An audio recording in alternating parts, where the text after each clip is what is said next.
What's popping, guys? Welcome to ZeerTalks. Welcome to the European Heavyweight Show, episode 37. We're here. You know what I'm saying? Malish. I'm very sorry, guys, for being late. I was on the FCB show. I entered very late, so we started very late, meaning we have to start this one very late. So I'm very sorry. This is what happens when you crash from being bored, laying down in the bed behind me. You know what I mean? It is what it is. We're here. But guys, you know exactly what to do. Subscribe, like, comment your way, go check socials.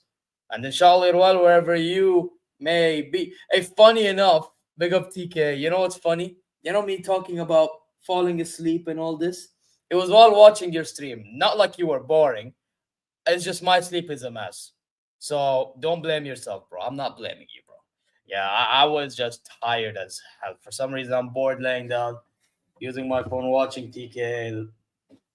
It happens, bro. It happens. You get me? Listen, I say we bring on guests here. You know what I'm saying? Oh, we got an extra one. Another one. Listen, you know, let me bring this guy on, bro, because he's one of the more shameless individuals on planet Earth here, and he decided to take up his time for me. You know what? Out of respect, yeah, I'll do it. First one, I want to bring a Madridista here. You get me? He's going to be chatting to me about things going on in his club, such as Rodrigo potentially going or Vinicius going. Very interesting. Matrix, my friend, how are you?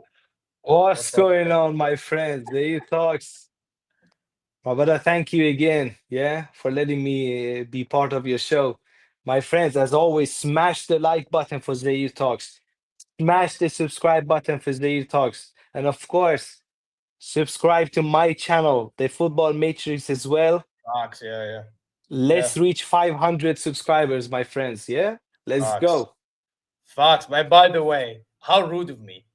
Subscribe to every single channel involved in the description down below, whether they're here or they're not. They're still panel members of the show. This guy is not here, but guess what? He's a frequent member. There's an Ajax badge. Big up Michael. Big up Michael TV. He's a part of it. So you subscribe to him. Same with him. He can't make it, but guess what? He's a part of it. Go subscribe to him, bro. That's how we roll over here. Listen, now, I say we bring on the other two guys. I want to bring on another Madridista, Miskini, who's waiting backstage all this time, you know. Buhmed, shakhbarak. Is he not even speaking? Oh, what a fraud. I bring him in على فاضي. There you are. There you are. Well, you'll stay here anyway. Because the fourth guy is a city rep. He's back. Abdullah, how are you doing, bro? Abdullah, you're muted. Alhamdulillah, everything all good. Okay, there you go. Bless. You know what I'm saying? But hey, guys, I say we kick things off until the remainder of the. Let's go, man. I'm actually shocked. No Chelsea fan. Where is the Chelsea fan? I thought they're gonna all pile Yeah, up. they will be celebrating the win. They're gonna show up soon, bro. Oh yeah, they'll show. But you know what? Let's enjoy not talking about Chelsea for a bit. Yeah, let's talk about Real Madrid.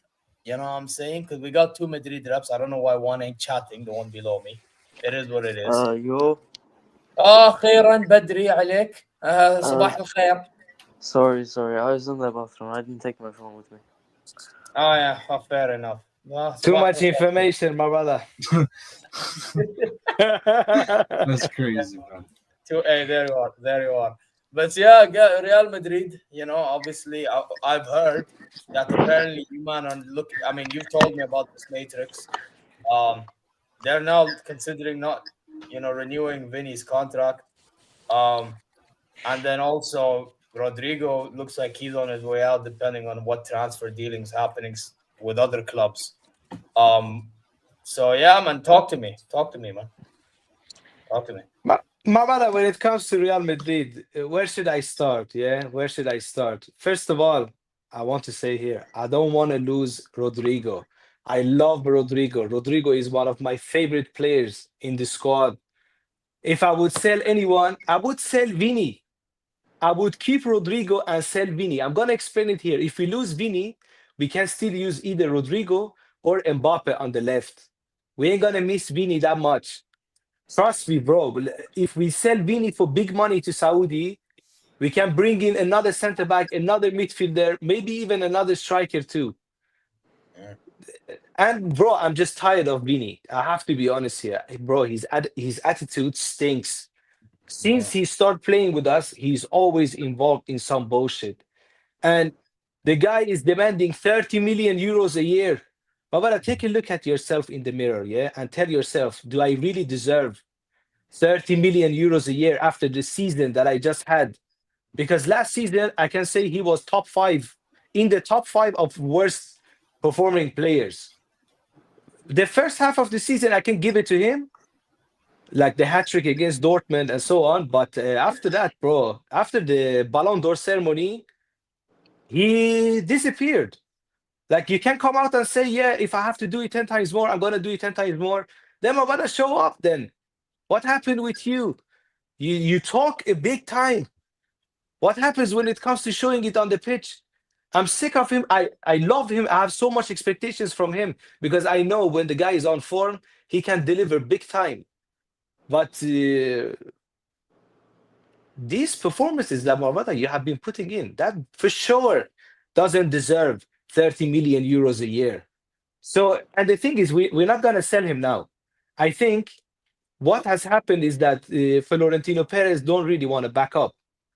He's telling Vini, okay, I give you this season. Either you perform this season, you perform this season, you will get your money. If you don't perform this season, we gotta let you go, bro. As simple as that. Yeah. So that's it. Rodrigo, bro, I hope nobody buys Luis Díaz because I don't want to see Rodrigo go to Liverpool.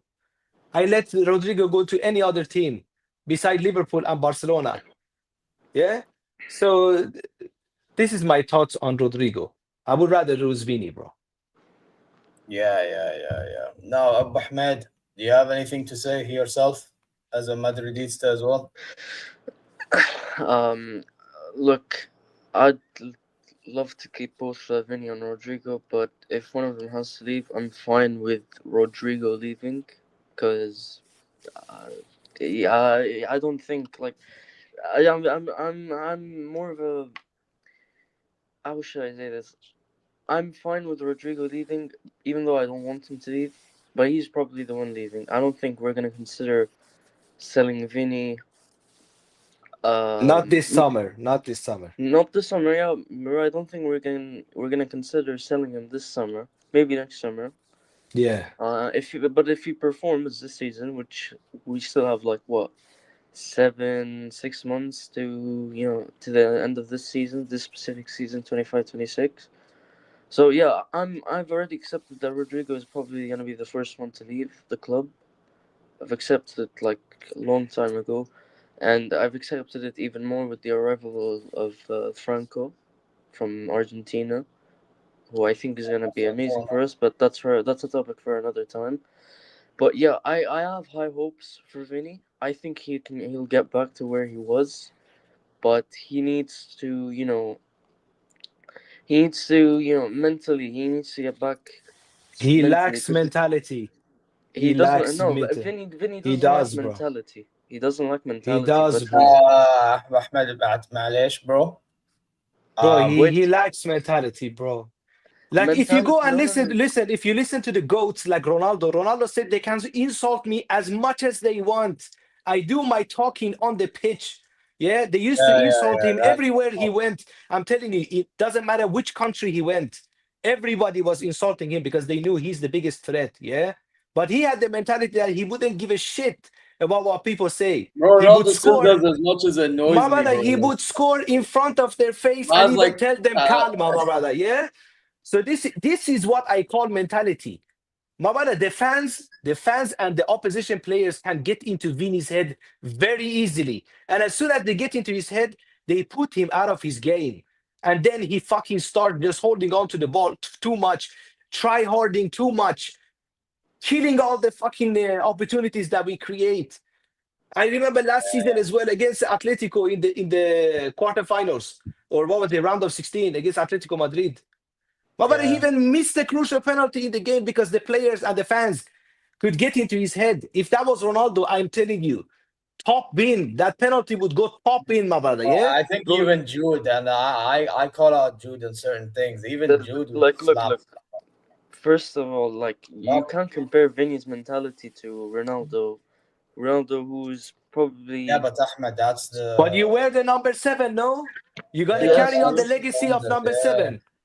This is not how a Real Madrid number 7 behaves, my brother. Yeah, okay, we had Raúl González and CR7, yeah? We went from Raúl González to CR7.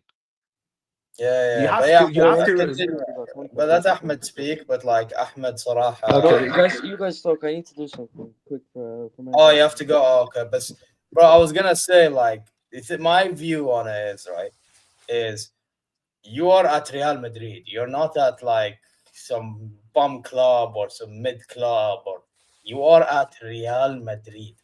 The standard should be well, and the thing is, Vinicius Junior for me, he's already done it. I understand. Like something when I hear Will speak, he'll bring up the point that Vinicius done this and this and this and that, right? And Mbappe hasn't. But the thing is, we're talking about now. Who's more likely to do something now? Khas, damage is done. Khas, Mbappe is here. Who is more likely to do damage? It's more likely to be it's Mbappe. not even about that. It's not even about that. For in me, my at opinion, least that's my perspective. By the way, big up Omar for the raid. I was just with him on FCB show. Subscribe, like, comment, do your thing for all channels, and inshallah you're well wherever you are. Also, I do need to add another guy, but as I add this other guy, you were saying Matrix, because that was just my point. My brother, look, he had amazing performances and he got a fat contract. It's not like Vini is on little money. He's top 3 earners in the squad. He's getting paid a lot of money. Yeah, it's only Mbappe and David Alaba who earns more money than him. And David Alaba, my brother, Florentino Perez, I don't know what you did right there. You offered the guy basically a Saudi wage. And but thankfully it's his last season in Real Madrid though. Like at the end of this season, his contract is up and he's gonna leave the club. But I'm telling you, Vini, you want the 30 million, bro. This is your time. This is do or die for you this season. Show us that you deserve the 30 million, and I'm telling you, Perez would give you the 30 million happily. But if you continue performing like this, I'm telling you, Perez ain't gonna pay you shit. He will even dump you. This is Real Madrid. We will not give players 3-4 years be dead and just be there. Are we sure, Football Matrix? Because the decisions by Perez these past few year or so, he's kind of demonstrating dementia or Alzheimer's because he's not. Look, I like Real Madrid. I can't stand Barcelona.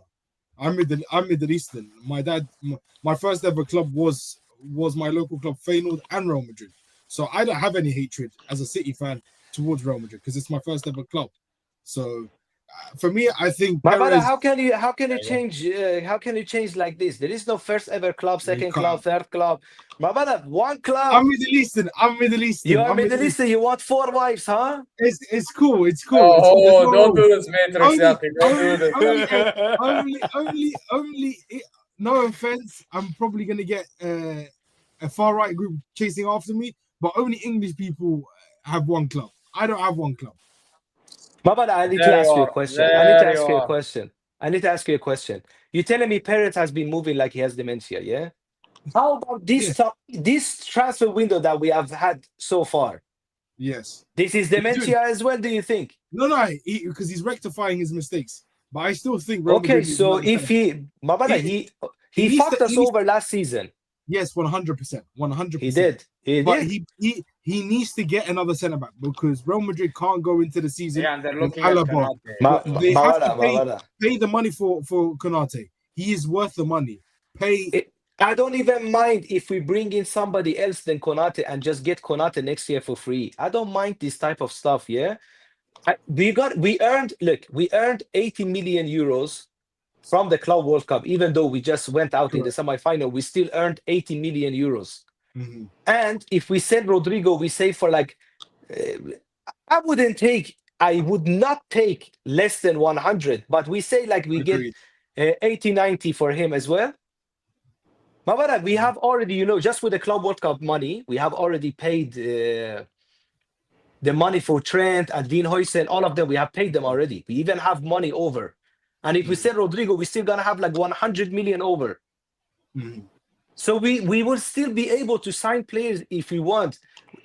Going into this transfer window, we had the best FFP situation in Europe. We could sign 3-4 players without even losing any player. But right now we are losing players too. Lucas Vazquez, Luka Modric. These people are leaving. So they are freeing up spots in the squad. Vallejo, I know Vallejo didn't play, but still he occupied a spot in the first team. He's gone as well. So we have freed up some spots. And why not? We need defensive depth, especially if we. But I probably agree with you. I think the sacrificial lamb could be Vinicius. The sacrificial lamb could be Vinicius. I don't mind. But it's gonna be Rodrigo. It's gonna be Rodrigo. Correct me if I'm wrong. Ever since the Ballon d'Or situation, he hasn't been the same. This isn't even a dig. He hasn't. He was good against you, though. Yeah, agreed, 100%. Yeah, I agree. So don't cry your heart out. Yeah, no, I'm not crying. I'm not crying. Look, I'll be honest. Rodri didn't even deserve the Ballon d'Or. I would have given it to Martin. Respect to you. Look, but I wouldn't even given it to Vinicius. Not even hate. I would have even an argument. I heard was probably Carvajal or even. But I'm with him. I think Carvajal deserved it. I wanted Jude to win. I wanted Jude to win the. Even Jude, I wouldn't even disagree with that.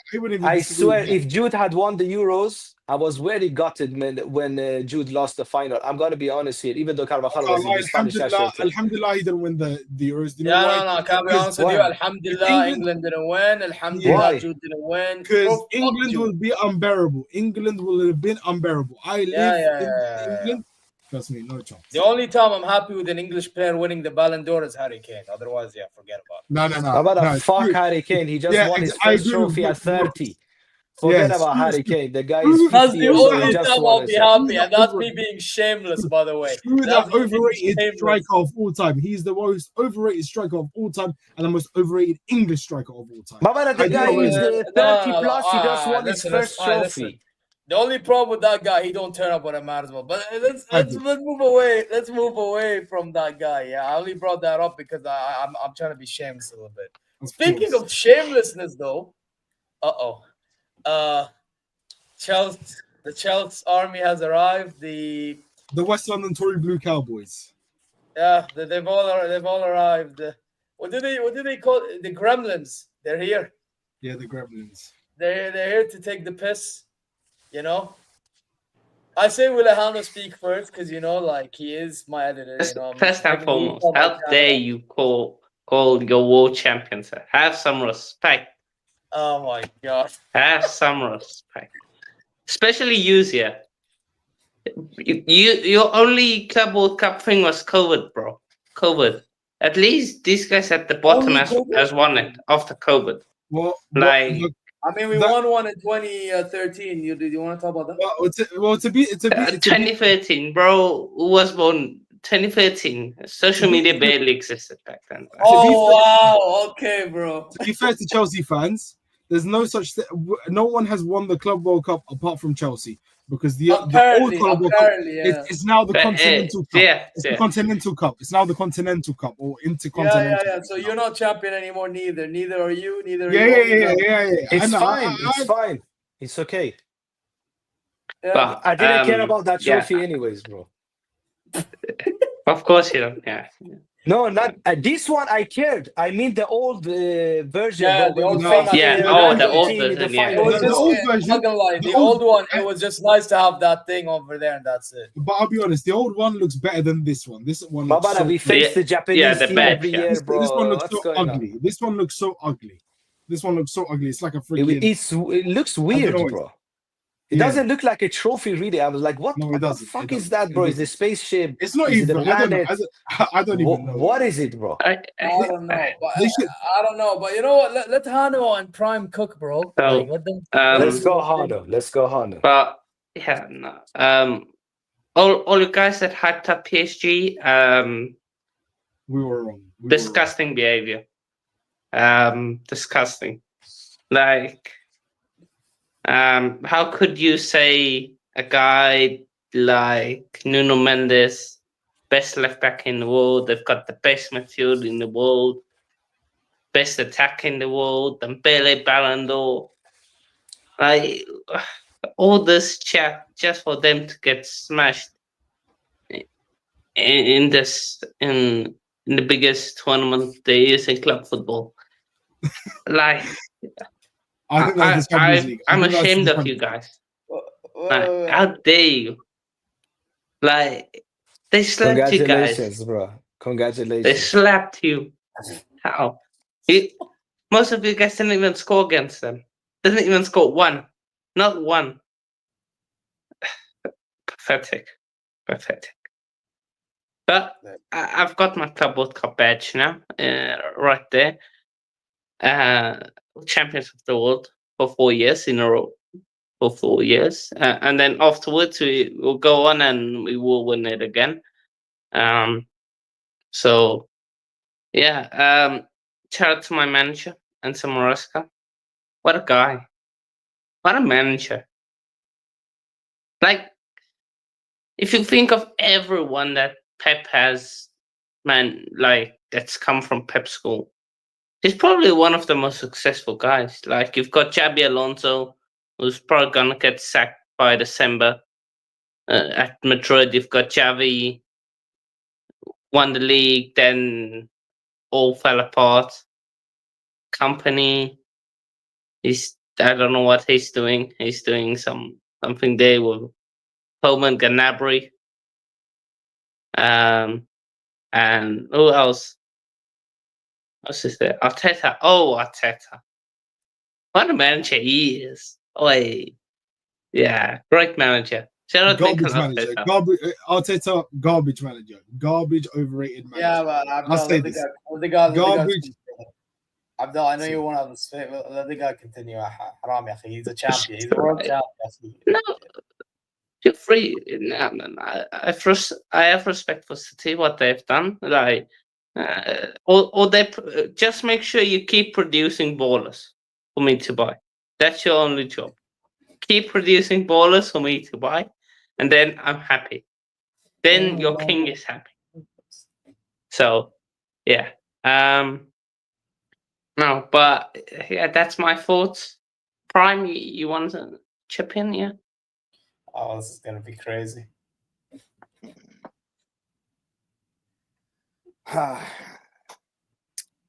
You are the first and only champions of the world. This is what you call true heritage. True heritage. True heritage. It's funny that there's no Arsenal fan here, you know. But then again, it makes sense because this is a panel of teams of heritage. Bayern, you've not won the Club World Cup, but you still have heritage. Real Madrid, I guess you have 15 Champions League, so you qualify for heritage. City, you only have 1 Champions League, but you still qualify for heritage. And a treble, something you haven't got. With all due respect. No, one cares. No one cares about And it. you have won 4-0 as well. By the way, And you have won 4-0 as well. You haven't won 4-0. Hano didn't do well in controlling it, but as a champion of the world, I don't allow you to speak. I muted. Cool. Go on. Thank you. Anyways, this is heritage. We're on a different stratosphere as a club. This is amazing. 4 years of you guys having to listen to us be unbearable. It couldn't have happened to a better. Couldn't have happened to a better club. Couldn't have happened to a better club. And for all the pathetic rivals, Man United fans trying to downplay what we did by saying that it's not a major trophy. You lost the European final to Tottenham Hotspurs. Find shame, an ounce of shame. You're still haggling for Mbeumo. He plays for Brentford. Find an ounce of shame. Arsenal fans, keep trying to say that you're a bigger club than us. Well done. No trophy in 5 years. Have not sniffed a final in 5 years. Well done. Hano said something about Pep's students, Pep's disciples. You know what's funny about all of Pep's disciples? Company, 1 league title. He's won a league title. You have Alonso, won a league title. You have Xavi, won a league title. You have Maresca, who has won a European trophy and the Club World Cup. All these managers have won something major. I remembered someone. What has Arteta done? No league title. Eric Ten Hag has also won. I mean, yeah, but Ten Hag's a bum, so we don't count him. But even if you want to count him, he's won league titles. Arteta. But do you know what? None of them done what Maresca done. None of them have won in Europe. None of them can. Well, but I'm just happy because all this talk about it takes time and processes, and Rome wasn't built in a day. Mm-hmm. When you have the right man in charge, it doesn't really take that much time. When you've got bums like Arteta or Poch in charge, it can take forever. But when you've got a real coach in charge, he may be inexperienced, but he's not an idiot like Arteta. It doesn't really take that much time. Now we're back to where we belong as a club. We're back in the Champions League. Back with the big clubs like a Bayern, Real Madrid, City, Barca, Inter. We're back with you guys now. We're back competing with you guys. Yeah. We're back. It's good to be back to where we truly belong. Welcome back. Truly deserved. Welcome back. Truly deserved. And for the rivals that wanted us gone, you kicked Roman out. You thought you killed our club, but you did not burn our body. We're back now. Yeah. And if you know what's funny? We're champions of the world when Roman got sanctioned, and now we're back to being champions of the world. It's a full cycle, a full 360. It's amazing how that works. It's amazing. We sold Madueke to Arsenal again. We fleeced our little cousin again. I don't know how you did that, but credit where credit's due. You're the only club that can do that. There are listen. Man City thought they could copy our flow by giving them Jesus and Zinchenko. Listen, City. No, it's only you. To be fair, you man are the kings at that. You man are the everything. Yeah, because again, I keep saying this. Spurs is our little brother. You got to slap up every now and then. But Arsenal's the little cousin. If anyone knows, listen. If I'm assuming the other way around. If not the other way around. What? No. That truly is what, because your little brother Spurs. They'll go on a good run in the league. They'll start to get gas like they can win the league. Then they'll play Chelsea. They got slapped. They get knocked back to reality. That's what you do when you're a big brother. That's what you have to do to your little brother. Sometimes you got to show him that life's not fair. You got to prepare him for the real world. That's what we do to Spurs. But for Arsenal, our little cousin, listen. If any of us here are the son of immigrant parents, Did you guys have this growing up where your old toys would get sent back home? I would say clothes. I would say clothes. Your clothes got Clothes, sent back yes. home, yeah? Hey, that Yes. happens to me. My old clothes, my old jerseys, my old consoles would get sent back home. I remember I came home one day, my PlayStation 2 was gone. My mom sent it back home. But you know what she did? In a few months' time, when it was my birthday, she got me a PS4. Arsenal, I sent them my PS2 in Madueke. There's nothing wrong with a PS2, by the way. It's still a good console. There's nothing wrong with it. But Facts. OG it's not console. upper echelon. console. So I sent them my PS2, but you know what I'm gonna get? I'm getting a PS5. I'm getting a PS5 this summer. So it is what it is. It is So what who's it the is. PS5? Who's the PS5? Hey, you don't need to know. You don't need to know, bro. You don't need. That's for me to know and for you to find out. You don't need. You to gonna know. sign But Rodrigo? hey, if he's available, let's see. But it looks like he might not be this summer. Who knows? Who knows? But Rodrigo, with 100 million is yours. 100 million, Yes. how do I raise up 100 mil? Man United, go sign Jackson, please. Because I have 52 from Arsenal.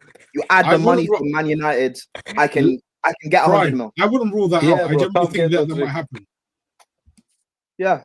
Oh, Barca Heritage Club as well, man. Hey, well, Heritage Omar, team. No, I yeah. had to add it, man. Come on, man. We had to The bring heritage. the What did Jose say? Football heritage. football Yeah, heritage. that's the heritage Exactly. stream. Football Heritage Listen, stream. let me tell you It's a something, shame Prime, no right? Arsenal fan though. It's a You know shame what's there's no funny? Arsenal fan here, but You know what the funny thing is, Prime, right? I've said it when you guys won the Club World Cup. I said, you know what it is? I would rather listen to Chelsea fans talk about how they're the best team in the world for the next 4 years than listen to PSG fans, bro. PSG fans are so annoying, bro. I'm Wait. telling you, bro. Because you know, here's the thing, right? I don't mind clubs bragging, right? Even though I'm a Barca fan, I don't even mind when I hear Madrid fans brag about their club. They have everything to brag for. They've won the trophies for them to brag, right? The thing is, when you listen to PSG fans, you will think that this club have won more trophies than Real Madrid, bro. The way their fans think of themselves. They expect us to just respect them because they have Neymar, Mbappe, they had Messi play for. Respectfully, bro, nobody cares. Okay? If you want to go band for players, right? Bring your players and let Football Matrix bring the Madrid players who won the Madrid shirt. Let's see if you can go band to band. You can go band to band with them. You can go band to band with us. Like even Chelsea. I've said it before. You see, when it comes to Chelsea, right? Yes, your circumstances were very similar to that of PSG's, but this is the difference. You have to earn your status. It wasn't just winning league titles that made you guys big. Yes, in the Premier League is different because obviously the Premier League has a lot of PR and everything. So winning those leagues got you more attention. However, when you won the Champions League, that first Champions League trophy in 2012 is when you were like, okay, now we can talk to you guys. Now we can talk to people. But when you won the Europa League, then you won another Champions League to prove that, yo, okay, we've done it more than once, right? Now you can say, well, listen, man, who's going to now question our credibility? You understand what I mean? Who's going to question our credibility as the best club in London? Did that against some of the best club sides we've seen. When we won our first Champions League, we had to beat Pep Barcelona. Inside of Bayern Munich. We sent Pep into a sabbatical, by the way. We're the reason why Pep called. You beat the best team in the world, Prime. You beat the Prime Barcelona under Pep and then beat Bayern Munich in their home ground. I didn't want to mention beating Bayern Munich in case Liam turns up. I didn't want to mention beating Bayern Munich, but yes, we did. No, hold on. To win our second Champions League, mention Hardy, bro. To win our second Champions League, we had to beat one of the best Premier League sides we've seen in Man City. Prime, this is what Chelsea do. Heritage. The last Champions League you won. The last 2021 was a CCL. That was a CCL. The last Champions League you won. The last Champions League you won was against City. City were the favorites. You beat Real Madrid in the semi-finals, who just knocked Liverpool out of the Champions League in the quarterfinals, right? You beat that Madrid team. Then you went on to beat City, who were the favorites, right? You guys know they expected City to win that game because it was Pep. Pep in a final, he doesn't lose finals, this and this and this. Guess what? He lost his final against Chelsea. To be fair, Omar, and this is the thing. Hold on. Let me just finish, right? I just want to just bring up the points about the trophies that they won, right? This Club World Cup you just won. For me, I can hear anything that Chelsea fans can say. Because here's the thing, bro. Everyone was happy to say, Chelsea did not get tested. Even I was one of the people that said you guys didn't get a real test until the final. However, bro, you got the biggest test in the final. You were playing a PSG team that just battered everybody coming into this final. There were people looking at this PSG team who were saying, who's going to stop them? And you guys didn't just beat them. No. Bro, you guys destroyed them. This wasn't even a close game. You literally cleared them, bro. So no one can say anything. You guys are deserving champions. And let's be clear, man. If I'm sure Arsenal fans and some of these, top gunners, they will still try to bring themselves in the conversation. Respectfully, bro, take this from a guy who's now the Premier League fan. Respectfully, bro, you are no longer the Kings of London.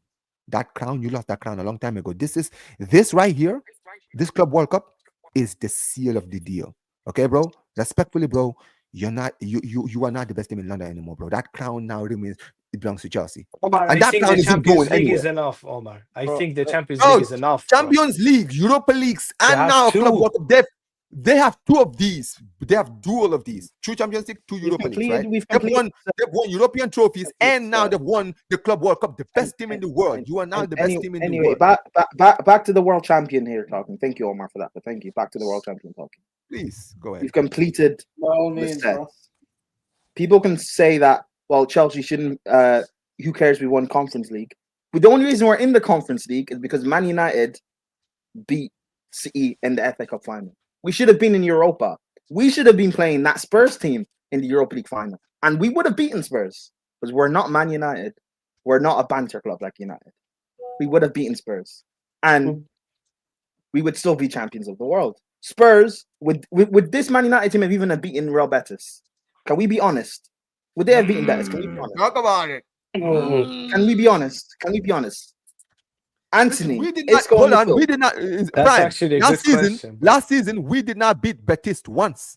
Barcelona, we played them twice in the league. We didn't beat them once. We beat them once. I just want to be honest. So, hey, Man United, they set their own funeral, and that's why I say Spurs are our little brothers. So United beat us, won the FA Cup to knock us out of the Europa. Cool. So we sent our little brother Spurs to beat them in that final. You see how it comes full circle? So your little brother is more successful than you? No, they're not more successful than us. We just set them to do the job. They just won the Europa League, and you won the Conference League. And the club. Again, hey, I'm champion of the world. Hey, peasants. Respect. I'm champion of the world. Listen, De Bruyne. Nobody asked me. Anyways. Chelsea. And Arsenal, in this 3-year period where you've been the best team in the world, apparently, best team in the league, competing for these league titles, Champions League semi-final. Chelsea got sanctioned. Everyone laughed at us. Oh, you spent $1 billion. What have you done? We spent $1 billion and we become champions of the world. If you buy Gyökeres, Arteta would have spent $1 billion and you have nothing to show for it. No major trophy to show for it. Only an FA Cup with Unai Emery and Wenger's meshed up team that you told me isn't good enough. That's why you had to spend $1 billion to rebuild this Arteta side, and it's still not good enough. Madawake off your left wing, Havertz is your 9. Declan Rice can't play on a half turn in your midfield that you spent over 100 million on. My £100 million midfielders turned up for me to win the Club World Cup, and Enzo Fernandez and Caicedo. Your £100 million midfielder couldn't turn up to beat the same PSG side I just battered in a final. You see how the level is different, right? It's good that talk about Caicedo. Hold on, I know. Talk about Caicedo's masterclass in the midfield, shutting down. I want to talk about my play. That wasn't but let's be out. No, I'm going to be honest. That wasn't a masterclass from Caicedo. He does that every week. Caicedo cooked in that game. It's not a masterclass. Caicedo does that every week. It's not a masterclass. He does that every week. But let's be honest, right? Matrix, what were they saying about this midfield? When they're saying this is the best midfield in the world, Vitinha, João Neves, and Fabian Ruiz, when they're saying that was the best midfield, well, how is one guy? He has been. Look, he has been this whole season. Besides this game, they have been the best midfield trio this season. We have to be honest and the thing is, I rate PSG's midfield highly, but something I noticed in the second leg against Aston Villa is that midfield has no physicality. They have no way of stopping. But look, we can't deny everything that they have done the whole season. I'm not denying everything that they've done. You know, no, you're not listening to me. I'm just giving you reasons as to why I knew we'd beat PSG. I looked at their All of them midfield. had a shocker, bro. As All great of them as had it a is, shocker. it's not us winning is not a shock to me. Maybe to you guys who don't watch Chelsea, that's fine. But to me, No, it no, wasn't I a shock. mean none of But them would you, performed at the level Prime, that we wouldn't you know, bro. agree? But Prime. Wouldn't I Can understand I that you finish believe talking? that? Can I finish talking? Okay. Thank you. I looked at PSG, and as great as their midfield is, it's amazing, it's world class. But something they lack massively is the physical aspect of the game. That's what we did. We outmuscled them. Because our midfield has the technicality to match them. But what they don't have that we do is the physicality. Enzo Fernandez man-marked Vitinha. Kept him quiet. João Neves, who I rate highly, I didn't see him at all in the game. I didn't notice him. Dembele, I didn't notice him at all in the game. Kvaratskhelia, who I think is the best. Kvaratskhelia, who I think has been the best winger in the world this season, he got pocketed by Malo Gusto, who's been awful this year. He got pocketed by Gusto. Can I also just say, João Neves, his highlight reel is the apple, right? And he got sent off for that deservedly. Right? Yeah, Like, this PSG team is still amazing. It's amazing. But I'm just showing to people just how good Chelsea actually are. That we destroyed them. Oh, You yeah. have to prove it People next should season, though. So Prime. this is not me. This is not me like disrespecting PSG. This is me saying people should actually give Chelsea some credit. People should give No, Maresca and some credit. and I agree with that. To be fair, Prime. I've been listen. Yeah, I've no, already yeah. made the video. I've apologized because I was one of the people who didn't think like you guys had a shot against this PSG team.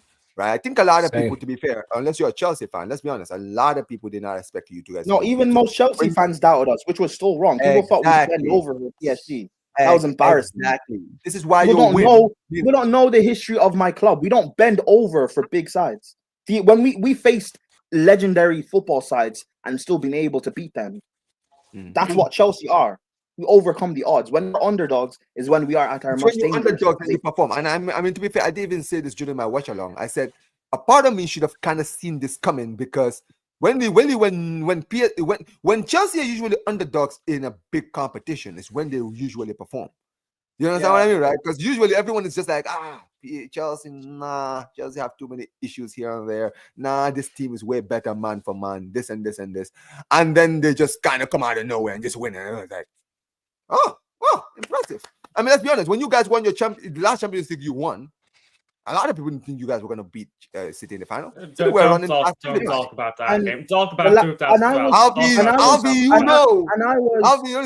I was going into this final against Talk about PSG. the Bayern Munich final. But here's the thing: going into this final on Sunday, I don't know about you, Hanno, but I was I so won't talk about the confident Man that City we final, De Bruyne. Nah.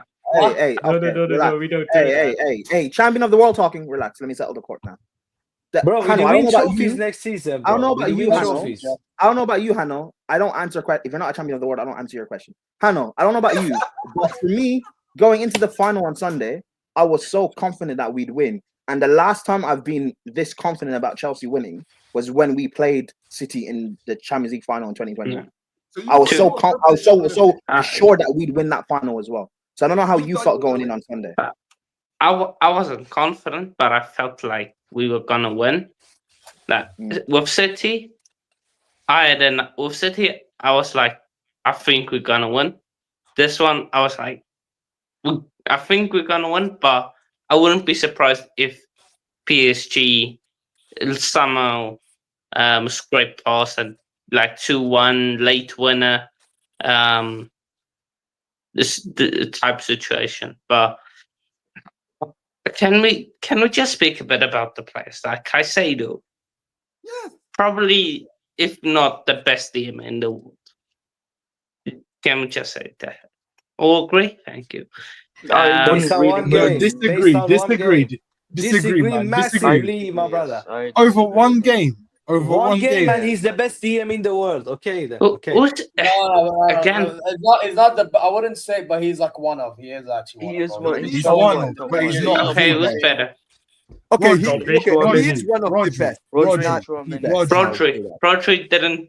Where was he? He was out with an ACL. He was injured. Wait for him to come back and we see how he does. He just won the Ballon d'Or. Rodri on one leg is better than I don't know what. Let's not do this. No, look, he's okay. Can I just say this? Would you guys agree that I think the Caicedo Barca is midfielders are is better it than him is it too. top 3 or top 5? Bro, call me Wait, crazy. I think wait, Tchouaméni is wait, one of the wait. better Let midfielders me as ask the well. panel, not the Chelsea fan. Okay, Pedri. panel. Do you guys think that Caicedo is this past season, right? Would you put him in the top 5 defensive midfielders? Top 5 right now. Premier League Caicedo, only. yes. Yes, I top would five, put him in yes. there too. I think that I don't defensive He's even. up Well, I mean, I disagree with most Chelsea fans. I still have Rodri ahead of Caicedo, just based on Rodri's that's track fine. record. I still However, believe he's top- I wouldn't put him in. Yeah, but we're however, talking about this two. past year. I think. No, but again, Rodri's been injured, so like, if you don't include Rodri, then yes, Caicedo's the best.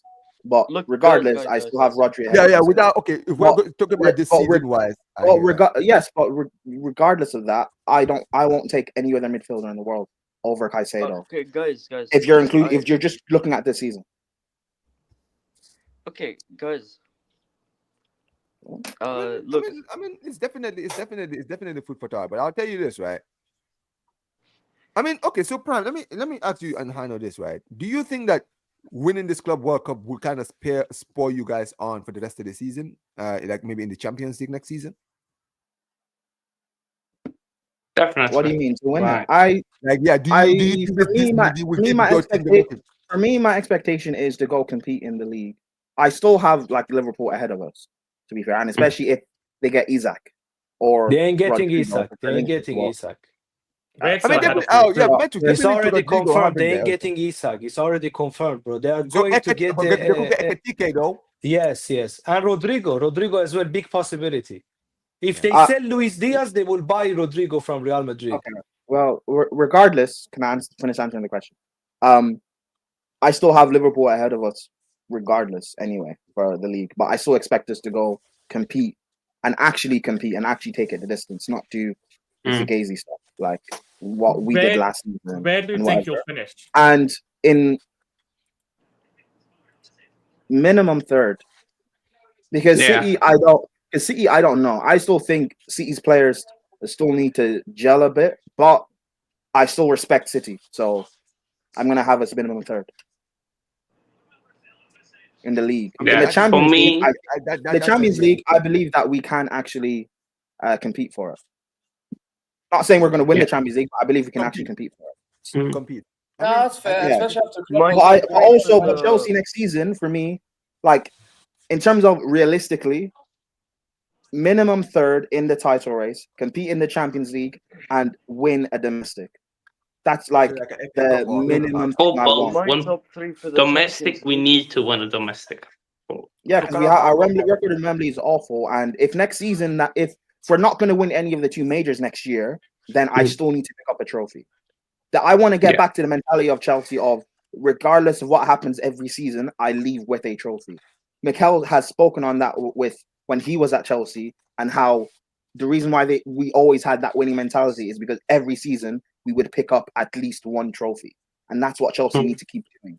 So next year, if you're not going to win the two majors, then at least compete in them and go win a domestic trophy. So that's my minimum. Guys, I have to leave you guys. Big up everyone on the panel. Yeah, I'm not home, but I didn't want to miss the show because I didn't attend last week as well. I had to come on. Big up Matrix. My brothers, much love, everyone. Yes, see you guys very, very soon again. Bye. But yeah, that's my expectation. And from most Chelsea fans I've spoken to, that seems to be like what they want as well. I'm assuming you agree as well, Hannah. Wait, you cut off. Yeah, it was because I clicked the wrong guy by accident. Go on. Yeah, Hannah, I'm assuming. So what I said, that's pretty much what I want as like a base minimum. And from Chelsea fans I've spoken to, and from what I've watched and stuff, it seems like that's more or less a consensus. Do you agree? Yeah, for me, what we should be doing, or what do you? Win one, or if not both of the domestic cups, and then in the league, at least be in the title race to the last 3 to 5 games. Like be in the conversation. Champions League, I need semis minimum. Like get to the semis, and what happens. That's my thing.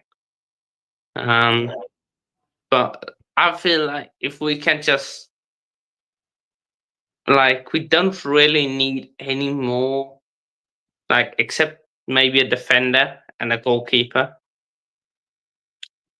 I think our squad is solid right now because you're gonna bring in an Estevao, who will handle the right hand side. Palm will go there as well. So I think we can't feel right now. It's about the outgoings. Get rid of a few of the players. United, Nkunku, Arsenal, Jackson, or Bayern. If you haven't gotten that ultimate Nick guy from where? Salzburg or not Salzburg? From somewhere. So where's Nick from? That Nick guy. Nick, what about Nick? If you don't get him, Jackson is there. Oh, Nick Voldemort, he's German. The German striker. We're not getting him. I think he's probably going to Bayern. No, if Bayern don't get him. By the way, he's either staying at Stuttgart or joining us. He ain't going nowhere else. Yeah. If he isn't going to Bayern, Jackson is there for Bayern. You can get him. Bayern, if Bayern get a player from us, it'll probably be in Nkunku. But which I'm not the biggest fan of, but I'll take it just because he can feed off Kane or something like it. Hano. What's up? You forgot to mention a Chelsea signing. I think they signed this South American kid, Kendry Paez or something. He's going to Strasbourg. He went to Strasbourg. Oh yeah, because you guys have partnership. He's going to Strasbourg. I don't know much about him, so we'll see what he cooks in France. This comes Strasbourg. Minimum at least 2 years. That's what he's 17? Or something like that. He saw. And Penders is going to Strasbourg as well, I'm known. Yeah, Penders. And there's hopes in him becoming because when we bought him from Genk, there was talks that he's the next Courtois and stuff. I don't know because I've not seen him play. But he's not. Are you talking about Bandits? Yeah. Sorry, again, I've not watched him play, so I don't know. But that's what I'm saying. That's the talk. I'm just saying that's the talk about him. So, but again, he's okay. He can be a good goalkeeper, but he's no Courtois. Courtois was different when he was in the Belgian league. Okay. Well, regardless, things are looking very good for Chelsea, and we're on the right path. So, again, I know our ownership in the beginning and stuff have made mistakes, but it seems like with Chelsea fans and with rivals, all the hatred towards American owners has just been bombarded onto our ownership, which is funny because I kept telling people, you don't spend the amount of money our ownership is spending if they don't actually care and have an actual vision. Maybe they've done some stuff wrong, fine, but you don't spend the amount we spend if you don't have a clue. Because if our owners were bad, we'd be like Arsenal or Man United, and we're not. The Glazers take money away from United, and the Cronkies, they buy Maduekes and Havertz. So we're not trying to do that. Can I say this to you, Prime? Right? I think a lot of the criticism I would say from other fans, and maybe you can, enlighten me if I'm wrong, but I feel like maybe it's also because, yes, you guys do spend the money, right? You're not like other clubs, who don't want to spend the money. The thing is, you guys have a certain philosophy, I guess, which is that you guys sign players of a certain age, right? And you break the bank for certain players for a certain age with the potential of how much they can be. And also, I guess, for the wages that also you guys will be paying them for, and also for the contracts you'll be giving them, because some of these guys have a long-term contract, right? Yeah, whereas but they're not on a lot of wages. Yeah, that's what I was saying. They're not on a lot of wages, and they're long-term contracts. That's what I was saying, right? But also, you want to blend this youth vision that you guys have, right, with the players, right, with also some of with some experience as well. And I feel like maybe that's where some of the criticism towards your club comes in that they're not trying to sign maybe certain players in certain positions where you might need experience. I agree, but I agreed with that criticism because I had that as well. However, when you look at our players now, go ahead. Levi Cole had a brilliant end to the season. He's now a Club World Cup winner. Reece James, vastly experienced. Cucurella is vastly experienced. We have Caicedo, Enzo, vastly experienced. Palmer, experienced. Neto, experienced. We have experienced players now in our team. Would I like? Listen, I still want a top goalkeeper. I still want to add in a top center back. But when I look at the signings we've made this summer, particularly the profile of signings that we made this summer, they suit what we're actually doing. And that's the first time I've been able to say that in a long time. I've been very critical in the past of not just the quality of player that we've brought in, but the fact of they had no real fits. It seemed like we were just signing players with no real club ethos or philosophy or style of play. We brought in Potter and then Pochettino, who played two different styles of play. And then we went and brought in Maresca, who plays a different style of play to Poch. And that didn't make sense to me in terms of what are we actually building towards. But now we have a manager staying for his second season, which is what I kept saying back in December when we were losing games, that we shouldn't get rid of him, keep him. Because we needed we need to build something first instead of just throwing things out the window. We've brought in Jamie Gittins, who profile-wise, yes, he's still young and raw, but profile-wise, he actually suits what the manager wants from his wingers. We've brought in João Pedro and Liam Delap, two different sort of strikers, but they both suit what the manager wants from his strikers. Liam Delap is the striker that we needed for the last 2 years that we didn't have a physical presence. And João Pedro is a vast upgrade on what Nicholas Jackson is, because he does all the technical stuff. He's also a goal scorer. He can also score goals. He can also finish. Can I say something about that move, that João Pedro move? I think that would be the signing of the summer. I think that's bold. Let me tell you this, Brian. You know why I really like João Pedro? I think João Pedro is like a Firmino region. I'm not saying he's as talented as a Firmino, but I feel like from what I've seen from him in the 2 games that he's played, last 2 games, and in the club semifinals and the final, right? His link-up play is incredible. His composure on the box, right? You can see he's not someone that is hoarded off the ball, even when he's like under like a lot of pressure from defenders, right? He's very, very skillful, and also his finishing. His finishing is incredible. His coolness under pressure, like that goal he scored in the final, right? Took his time, right? So Donnarumma off his line, just chips him, bro. Doesn't even put too much power on it. Like those things, bro. I'm telling you guys, this João Pedro move will probably be the move of the summer for you guys. He's gonna be very integral to your attack. I'm not gonna lie, man. From what I've seen so far. By the way, can I say something quickly? That guy, I'm here to win trophies. Then after they won the Club World Cup, the guy's like, I said I'm here to win trophies. I've already won one. This guy's mean business, bro.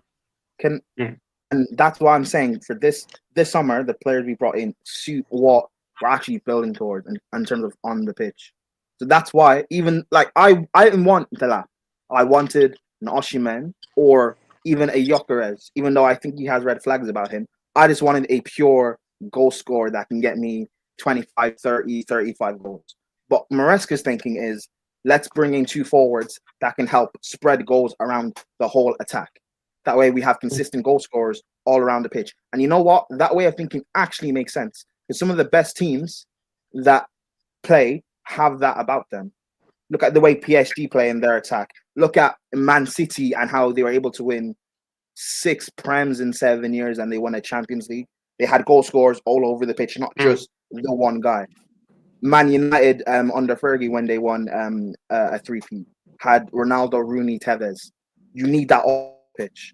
And that's what we're building towards in terms of our attack. That's why for me, even though I have a preference on certain players to bring in, what I've seen from the window so far, I like.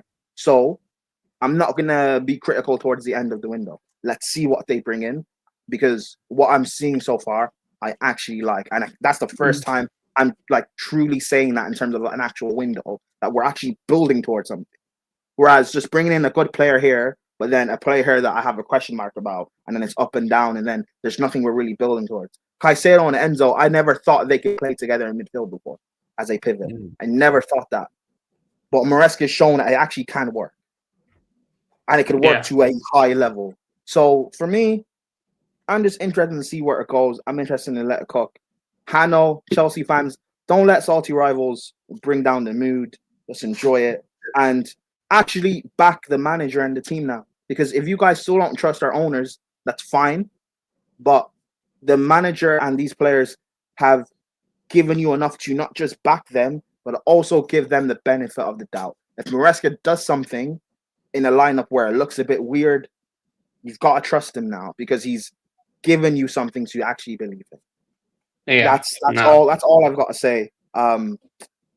We can probably, unless Hannah wants to say anything else, we can probably move on to another topic because I agree with you. Yeah, Hannah say something, and then we have to move on to another topic. No, I agree with you, Prime, on that thing. Signings wise, I still feel like we need a left back. I don't know who's going to come in as a left back, but left back. We need a left back.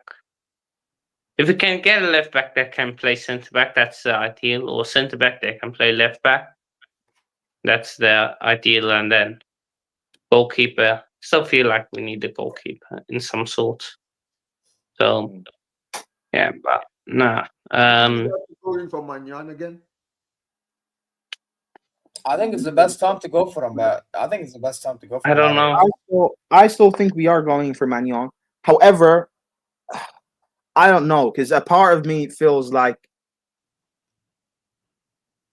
because Sanchez has, even though I want Sanchez gone, he has had a good end to the season, a very good end to the season. So a part of me thinks like they might be willing to take a risk on Sanchez and Jorgensen for another year to see how Penders does at Strasbourg. But for me, I'd rather just buy Magnan. He's 25 million is so cheap. Buy him, bring him in, and then let's see where Penders ends up in a couple of years. Because again, I haven't watched him, but they say he's like the Courtois regen. Is he actually that good? We'll see. But even if he's half of the ability of Courtois, that is still a world-class goalkeeper. Strasbourg, if I'm not mistaken, Prime, on Strasbourg in the Europa League. Yes. Conference. So they're in Conference League. So they're going to Strasbourg will retain our in Europe, though. They're still competing in Europe. So yeah. I mean, that's interesting. That's going to be you got space to be able to watch what he can do this season in Europe. So we'll see what happens. But I do agree with you. I think that sometimes also you don't want to be fooled by something, right? If you see a goalkeeper being known for making errors like what Robert Sanchez is known for, right? He does make a lot of errors, right? Yes, you can say he has a good tail end to the season, but trust me, from experience, Prime, I can tell you, bro, having a good goalkeeper goes a long way into helping you compete in all fronts. You understand what I mean, right? If you have a if you have a goalkeeper that has a tendency of like turning off in games, bro, that could he could turn off at the worst time. You understand what I mean, right? So to be safe, I think that the club needs to go and get a new keeper. And like you mentioned, Magnan is cheap, right? He's an experienced French international, right? You're signing France's number one, a guy who you can actually look and say, all right, I don't expect you to make those mistakes. Robert Sanchez, yeah, that's different. But you are known as one of the best goalkeepers in Europe, right? So show me that. You understand what I mean? Right? So if I was Chelsea, I would not risk it. I would not risk potentially having Robert Sanchez cost me in the Champions League, in a Champions League tie. You feel me, right? Because of one terrible mistake. Because like you mentioned, I don't think you guys are far off. I think that you guys are almost the finished article. I feel like you're like 2 signings away from like really having a good team enough to even compete in our fronts. Because you guys have squad depth, which is important. You understand what I mean, right? You can rotate the team. Right, you have players that you can call up from the bench who can come in and actually do a job. So yeah. No, I think we do. Like we're not that far off, but it's about signing now the quality of we've molded these guys into qualities stuff. Into quality players. Now we need to build them up.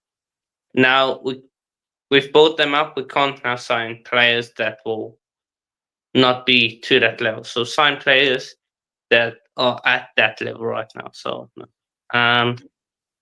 then that's basically all we can move on. some other topics. Yeah, I think we have to move on, man, because we ain't got too much time. I want to talk about Liverpool, obviously. It would have been nice if Riyadh was around for this one, or Tabang or anybody here. Because they're linked, obviously they're linked to that Katike after they couldn't really get Isaac. Because obviously Newcastle are not budging. And not just that, they rejected as well the Díaz offer that we gave them, 67.5 M's, euros. And I'm not gonna lie, if either us or Barca or even a Nasser get Díaz, they're using that money for Rodrigo. So you might as well go for Rodrigo yourself. That's what I'm saying, bro. Exactly, Alf. That's what I'm saying, bro. That's exactly what I'm saying. But I don't think they get it, man. You know, these guys are. I mean, I was just talking about it on his show. Like, they move brain dead. I feel like Liverpool have a castle. They've got a castle right now, but it's made on salt. It's like made on pillars of salt. And what I mean by that, is that they've got something really nice, but their entire core, Van Dijk, Salah, Alisson, these players, they're aging, and they're getting these players in who they've needed for a while, and they're going to be good next season. But I think Van Dijk will start out the season as the best centre back and end the season having regressed a lot. Salah, I think, will start the season the best winger in the Premier League, will end the season having regressed a lot. I think Liverpool will win the league title, and I think they'll do what they did in 1920, where they won the league title. They've got every position fixed, but what they don't get is next season these players who won it won't be at that level anymore. Basically what we did last season, I guess. And I feel like Liverpool is just... They've got a team there that's going to be good for the next year. I don't feel like they've got a team for the long term. I mean, to be fair, here's the thing, Alf.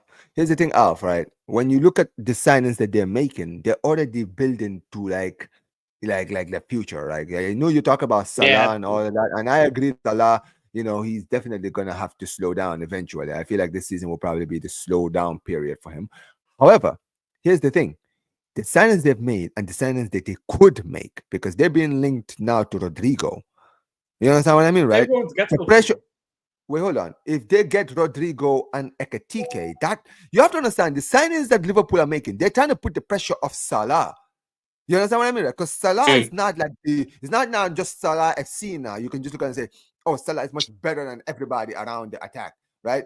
This attack is scary with the players like Florian Wirtz, who, if he comes in and adapts quickly to the English football, that's trouble for the rest of the league. You understand what I mean, right? I can't wait. I can't wait for someone. I agree, but that's why I said they have a team for the next year.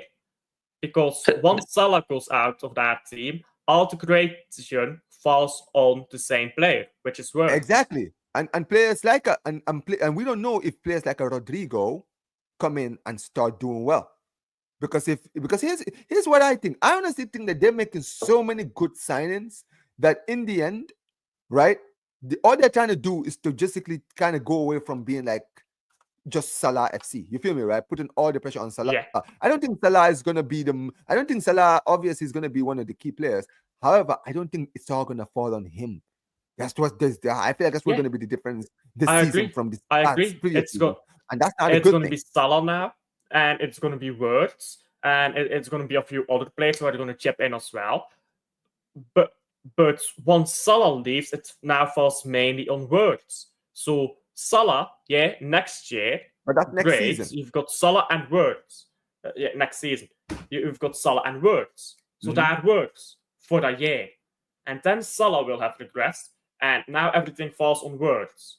Now you've got the same but the regression you're talking about, we don't know how much he's going to regress. Because here's the thing. Unless he falls off a cliff completely, I hear you, but he may not fall off a cliff. Maybe his numbers might decrease.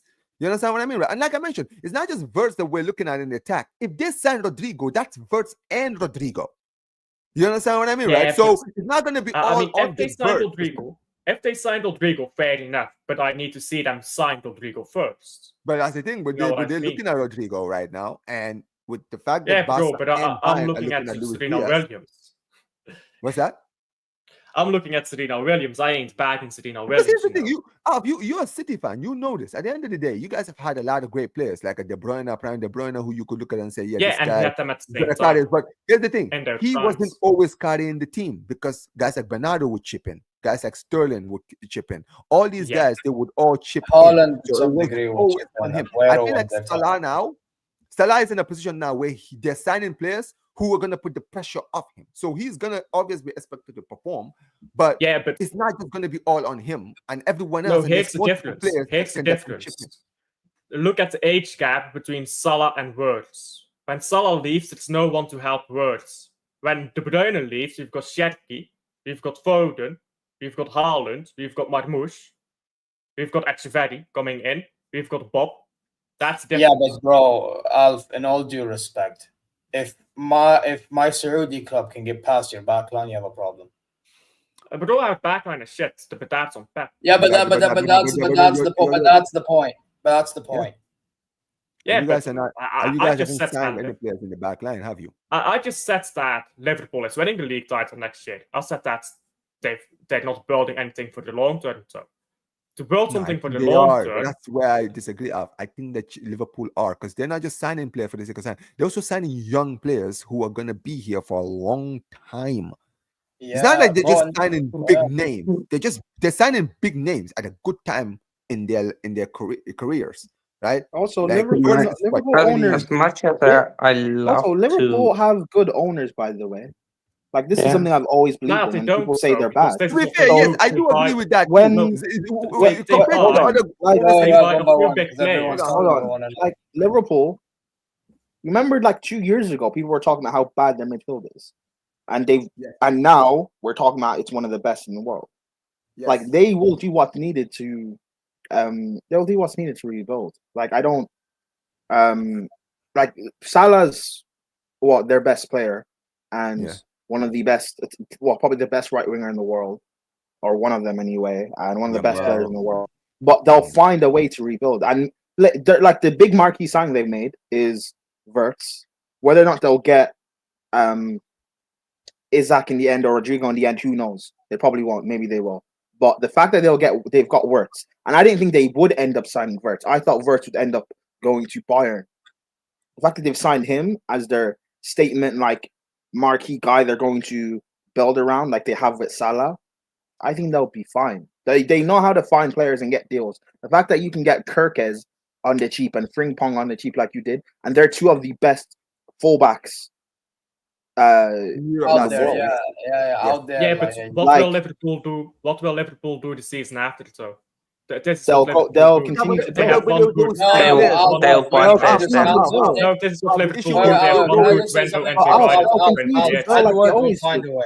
maybe they listen. Liverpool don't like spend on the rate Chelsea and City do, but that's just not the way they act. However, they spend money smartly.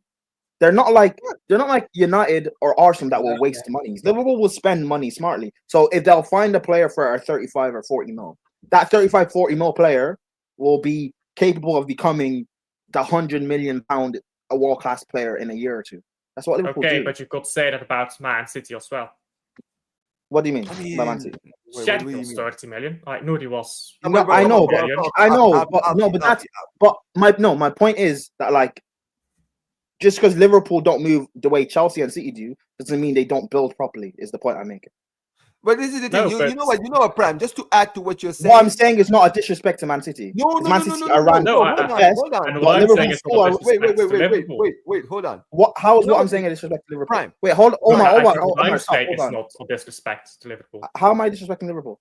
No, I said I'm not disrespecting Liverpool. Oh no, I know you're not. I'm just saying those two clubs are ran differently. Liverpool are ran different to how City and Chelsea are, but that doesn't. But Liverpool are still a still a good ran club. I like the way they run because they don't always need to spend big on players. You find good talent and gems. Prime, can I just say something? Can I just say something to what you just mentioned about the owners of Liverpool? Right? You said that Liverpool didn't have bad owners. Here's the thing. I'm actually one of the people that agrees with you. I think that when you listen to a lot of Liverpool fans, I feel like sometimes when I'm watching Liverpool and I look at the way, they hire managers, they sign players, right? They always seem to always get things at the right timing for some reason, right? And every single time, the fans would always criticize, say, FSG out, this and this and this, this and this and this. Crazy thing is, the fact that they were the ones who brought in Klopp. They brought in Klopp. The Klopp comes in, right? Takes over the team. They make smart signings. Because remember, they made smart signings. Guys like Salah, Mane, right? Firmino, all these guys. You understand what I mean, right? Even when they had Van Dijk. Yeah, they spent 75 million on Van Dijk, but they needed a defender at the time. They broke the bank to go and get one of the best centre-backs in the world at the time at Southampton, right? In Van Dijk. They sold Coutinho, right? Who wasn't happy at the club. Guess what? They didn't want to get rid of him because he was one of their key players. But guess what? He didn't want to be there. They got as much money out of it. And they took that money. They went and got Alisson. They went and got Van Dijk. And they went and got Fabinho. And guess what? They wanted to win the Champions League and the league title. And when it was time for them to rebuild, guess what? They rebuilt. And then when Klopp left, hold on. Let me finish. When Klopp finally left, many people thought after Klopp left, things were going to change. Guess what? They went out there. They wanted Amorim first. Amorim rejects them. They go and get Arne Slot, who many Liverpool fans didn't even know how he was going to do. Guess what? The brother comes in and wins the league in his first season. I'm sorry. Every time the Liverpool owners actually do something, yes, the fans will be like, oh, why are they doing this? Bro, in the end, it always ends up working out for Liverpool. It's as if these guys actually plan these stuff. So yeah, I'm very honest. I feel like people need to stop putting some respect on the owners' names, because these people don't give them the benefit of the doubt. But every time they actually do their job, they actually do it well. I'm sorry, but they do. And now this season, you know what's funny? Like last 2 seasons, they were saying, "Oh, Liverpool don't spend money." Well, guess what? That's the opposite this season. They've already spent 120. And what they're doing this season is they've signed Turkish. They've signed Frimpong. They want to sign Isaac, even if it doesn't work out. They'll go and sign Ekatike, and now they're linked to Rodrigo. So clearly they have no problem spending the money. They were just waiting for the right time to spend the money. No, yeah, I think the only reason why they're spending money now is because Edwards has now come back to the boardroom. But if Edwards was not there, they were not going to do it. I think Edwards, out of all the people in that boardroom, deserves the utmost credit out of everybody, because that guy is the reason why Liverpool Football Club is doing the business they're doing. Him alone. I'm just being honest about it.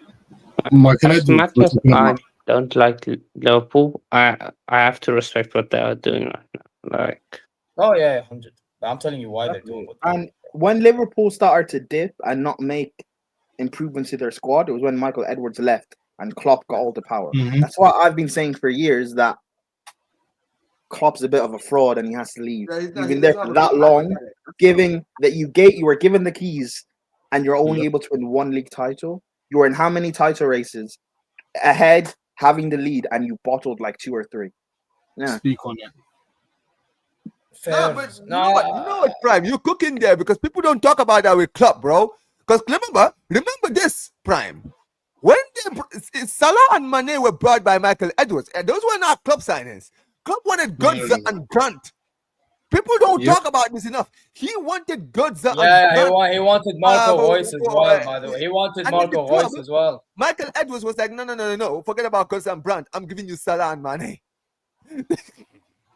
Imagine they signed Götze and Brandt, Prime. That season, bro. You know what? To be fair, Julian Brandt, I actually think could have worked out at Liverpool.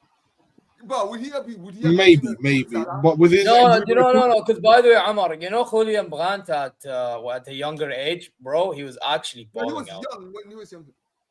Yeah, when he was Julian Brandt, by the way, I've always said this. He's one of those Bundesliga players that I feel like, because he was at Bayer Leverkusen, then he stayed. Then he moved to Borussia Dortmund. I feel like because he was in these 2 clubs, his talent was not being able to be showcased outside. You understand? But bro, that guy, bro, he played a pivotal role in that Champions League run 2 seasons ago.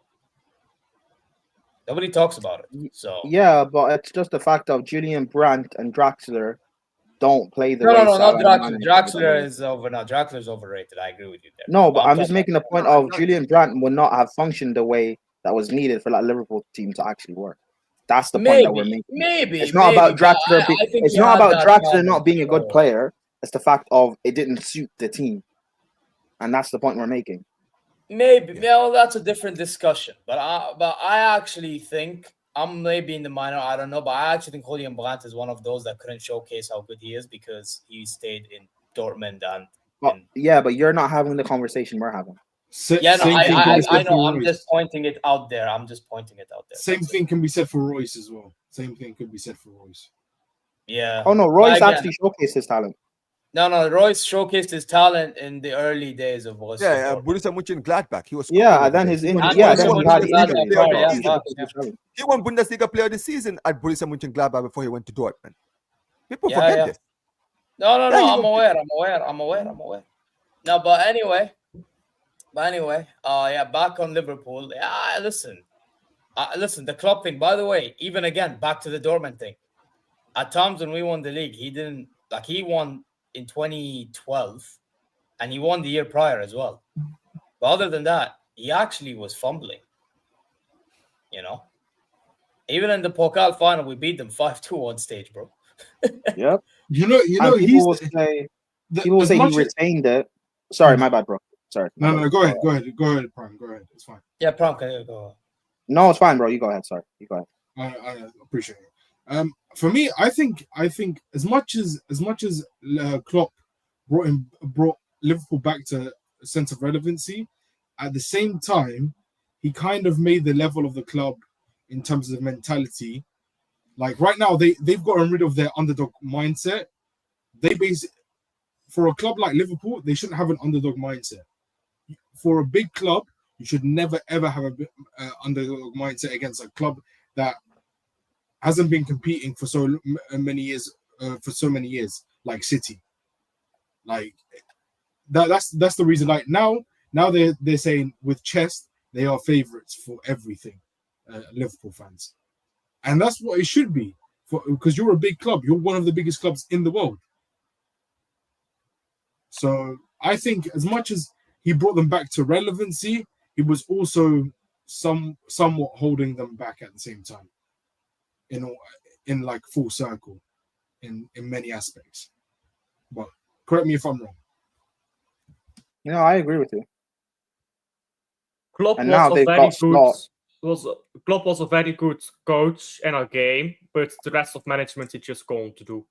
He was a very good tactician on the pitch, on the sidelines even. That is what he was great at. But I don't think the rest of our manager he was that good at.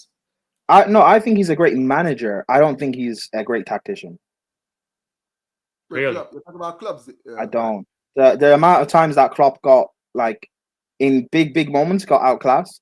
That's why he has only one league at Liverpool, only one league title.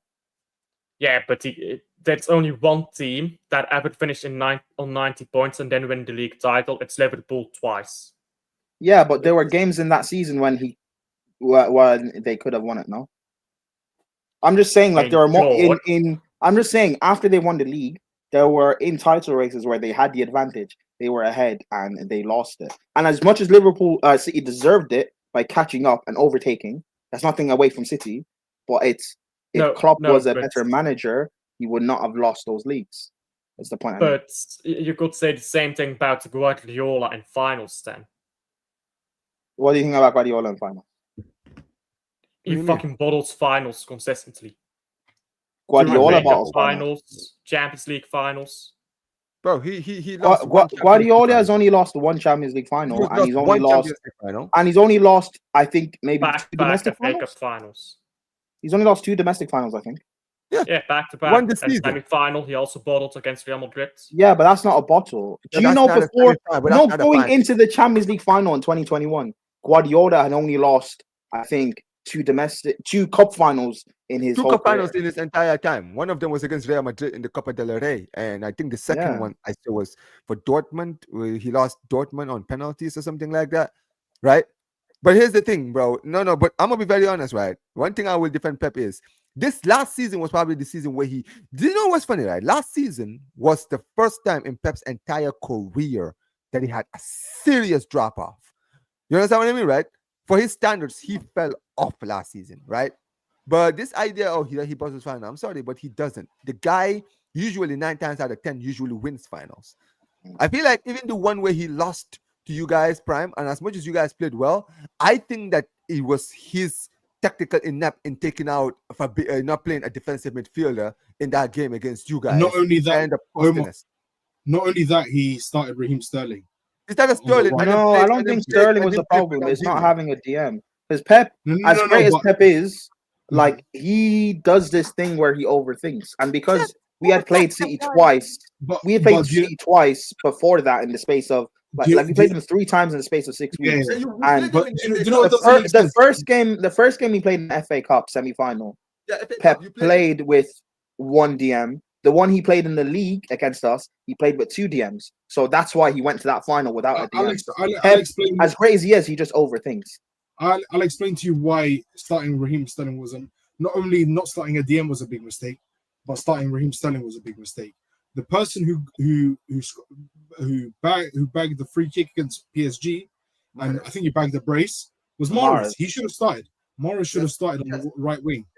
That I'm just saying the bigger problem was no DM than it was not having. That was the bigger problem, and this is the thing with Pep. That's why I blame Pep for you guys losing that final against Chelsea. Because here's the thing: as good as Chelsea were, don't get it twisted. I'm not taking the win away from you guys, Prime. Right? You guys did your job. You took the lead, and then you defended your lead and won the game. Right? But here's the thing: at the end of the day, minor changes like that can do so much into a game. Because especially in a final, bro, sometimes when it comes to cup finals, 1 goal is all you need. Just 1. Forget about the rest. You only need to score 1 goal, and that could be the end of it. You understand what I mean, right? So you always have to make sure. And this is what I mean. This is where I blame Pep, because I'm like, Pep, you could have done all this tinkering that you've been doing the whole run in the league or something. The final, the last game, the game where you're gonna win the cup to finally do your thing. But I'm like, brother, you cost your team the final. You cost them, brother. Yeah, and also with Klopp, Sterling up top, and he played Gundogan in DM. Also with Klopp, the people not remember his record at Liverpool was looking spooky up until he won those Carabaos in the FA Cup. Because remember, up until that he only had the Champions League and the Prem and nothing else, and he had bottled a few by the way, Prem, but that's what made Klopp's reign respectable compared to like when you argue with Arteta being challenged. I know, but I still, as much as but if you compare, anything is better than Arteta. But if you truly look at Klopp's reign, I think because it's Liverpool, we don't question it. But if Jose did that and went that long without winning a major, people would look at it crazy. Because if it's Pep, if Pep goes 2 years without winning, if Pep doesn't win a major next year, we're gonna look at it funny. But because it's Klopp, it's the fact that they made. So here's the thing, right? And then Klopp's reign, he made to so many finals but didn't go over the line, including like the Europa League 1, 2 Champions League. Actually, made 3 Champions League and won 1 out of 2, right? Yeah. And lost 2 of them to Madrid, right? I think the problem is a lot of fans looked at, for example, that final against Madrid, right? They looked at it and like they dominated, but Courtois was unreal. Or they looked at it and they were like, the other one, they're like, they were dominating, but then Salah got injured, and then next thing you know, Madrid took advantage. I think that's why they gave Liverpool benefit of the doubt. Now, if we were to keep our energy the same, realistically, Prime is not wrong. Realistically, Prime is correct. If we were to keep the same energy, Klopp realistically should be holding smoke, just like how others do. But I think it's the fact that a lot of fans nowadays use contexts. So like they like to, but they don't, because in 21-22, the Carabao Cup final against us, Chelsea were the better team. We outplayed them, but we had Havertz and Mount and Werner who were missing chances. And the FA Cup final that same season, we were the better team. We outplayed them. Havertz, Werner, and Mount Pulisic missed chances. You talking about the 2 where you lost on penalties? And we lost on pens, both finals. Okay. No one looks at context for those 2 finals. We were the better team. The final last season when we had Poch, Chelsea Yeah, were the no, better team in 90 minutes. I get We what had you mean. chances. Prime. No, but that's my point, Zier. People don't look at context though. People Prime, just say Prime, Liverpool. Prime, People you say know, Liverpool Prime. outplayed us and battered us. They didn't. They won on pens. But Prime, can I say something quickly, right? I'm sure you can listen. You're better than that. You know, at the end of the day, it doesn't matter how you perform as long as you win. You But understand that's what I mean, right? Omar. That's Omar, he's that's the point I'm responding to my making. point. That Yeah, He's if it's responding to my point. if you don't care how you perform, it's how you win. Then Yeah. when you lose, I can look at you and say you should have done more. And Yeah. and I'm right with Klopp So saying that's you why should I'm have used, done and that's why I'm not. That's why with the pep thing, they can say whatever they want. You still deserve to win that Champions League against them because you came in, set up right, and then you won the game. Doesn't matter who had the better team or whether it was Pep's, tactical mismanagement that cost them. It doesn't matter, bro. Just because they decided to be doing some tactical and bullshit during the final doesn't that's not your problem. You do your job. You do your job and you win. And you won the cup. So you deserve that Champions League. I think that when it comes to club, right? I mean, I do hear a little bit of what you're saying, because I do remember when he won the league, they really fell off the season before. And I know they still got Champions League football, right? But they fell off, and then they didn't really recover very quickly until like the 22 or 22-23 season. Which season did they win? Did they beat you guys? They won 20. They fell off in 2021, and in 21-22 they were good again. So Prime, very quickly, the season where they beat you guys, where you lost it on penalty, was that the 22-23 season or the 21-22 is when we lost on pens in both domestic finals. Wait, so that means they only went one season without winning a trophy. Because think about it, the 2020, the season after they won the league 1920, they didn't win any trophies the 2021 season, but they came back and won trophies in 21-22 when they beat you guys in those two finals. Yeah, and then 22-23 they didn't win anything. Yeah, they didn't win anything. They fell into the Europa League, and then yes. I guess. Okay, so I do hear that, because the ending wasn't great. I think they won a Carabao Cup against you guys, right? He won a His Carabao ending Cup. wasn't great at all. It was only masked by the domestic trophy. Yeah, the Carabao Cup that they won. Carabao Cup with those kids against and Chelsea. People are also talk about the fact that in 21-22, that season, Liverpool were also going for the quad. People don't talk about the fact of they should. People don't talk about the fact of they should have won that league, but they bottled it.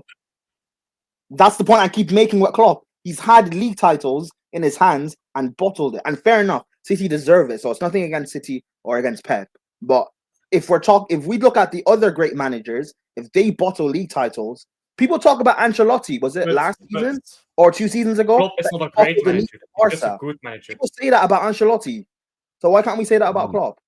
I mean, to be fair, you know why? That's why I've not argued with you at all, because you're Prime. You know why that is? It's because in Spain, we always give accountability to people when they're not getting things right. In the Premier League, everything is like, oh, but you have to feel sorry for him. Oh, but this guy. But Omar, can I be honest with you? Everyone wants to smoke Jose.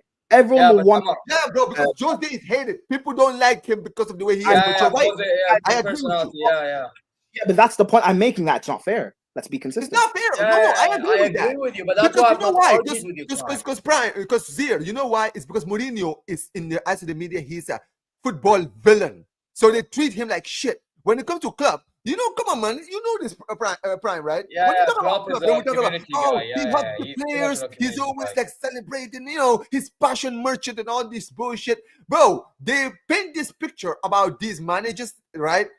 Good guys, there's managing good guys and management bad guys. You feel me, right? So the people, they will always act like hypocrites. So one thing will be good enough for a certain manager, will not be good enough for another manager. So I agree with your Mourinho point, because Mourinho is severely disrespected. I know he's not the same. He's not prime Mourinho on Chelsea back in the day, or Inter Milan or Real Madrid. But brother, the guy is still winning to this day. People don't talk about it enough. The guy was at Roma.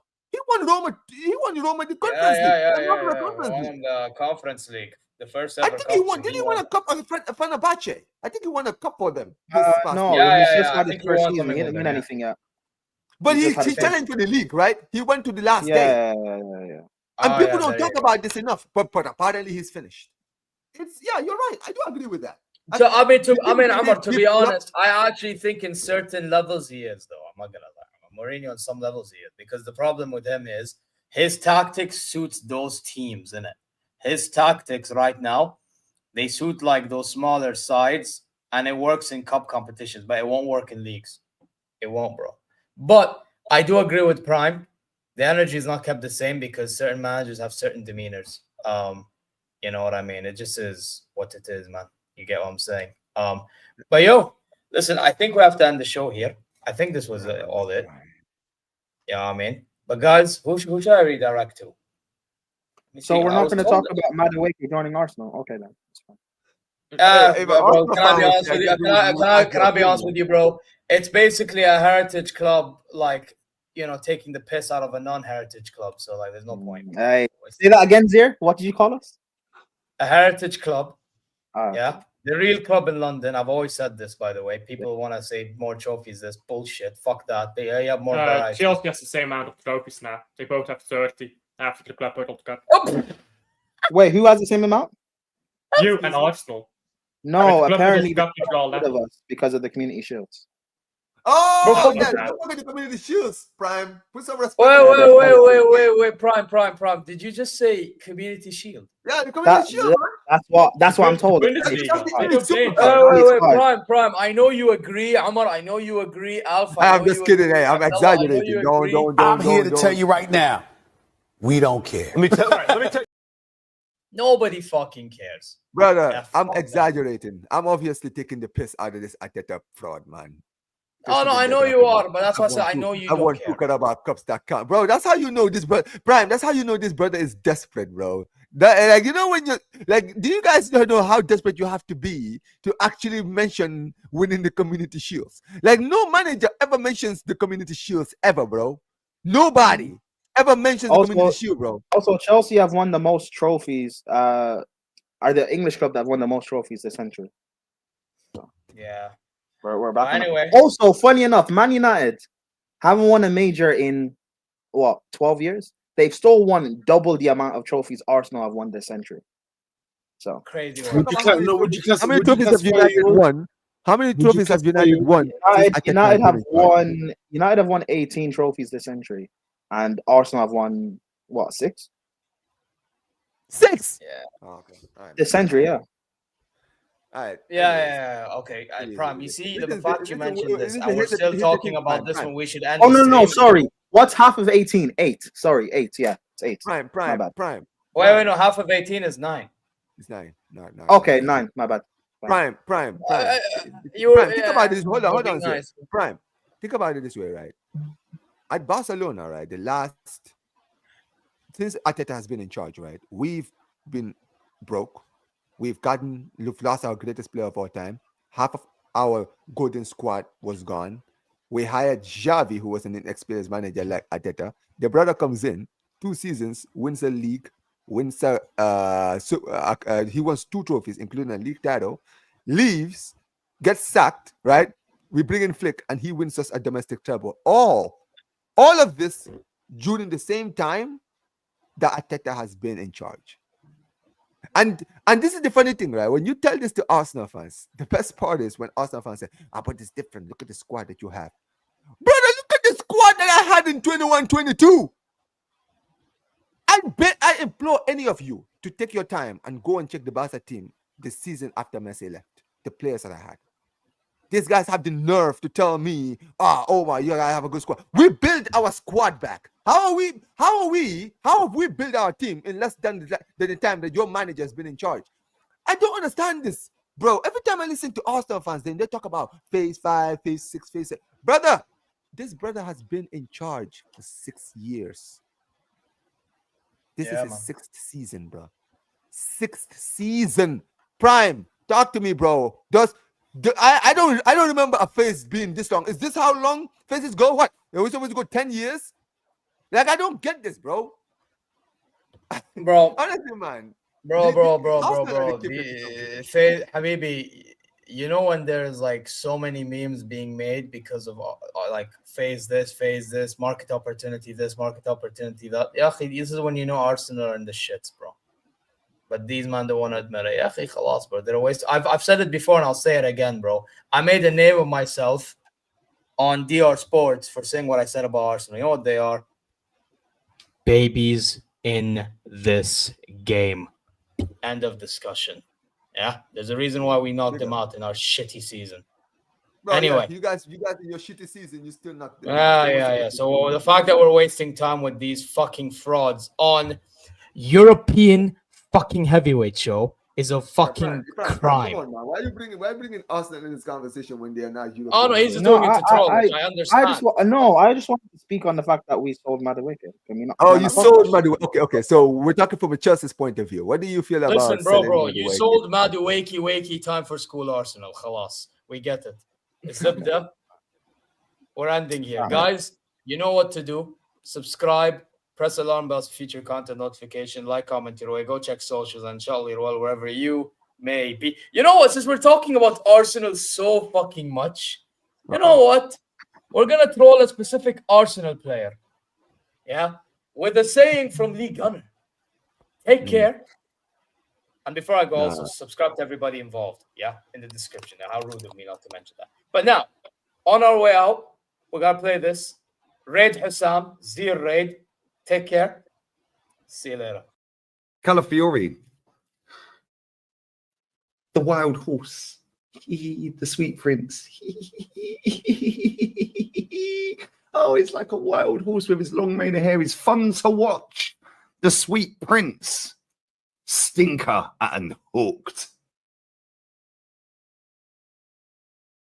Man United, pay me my Jackson.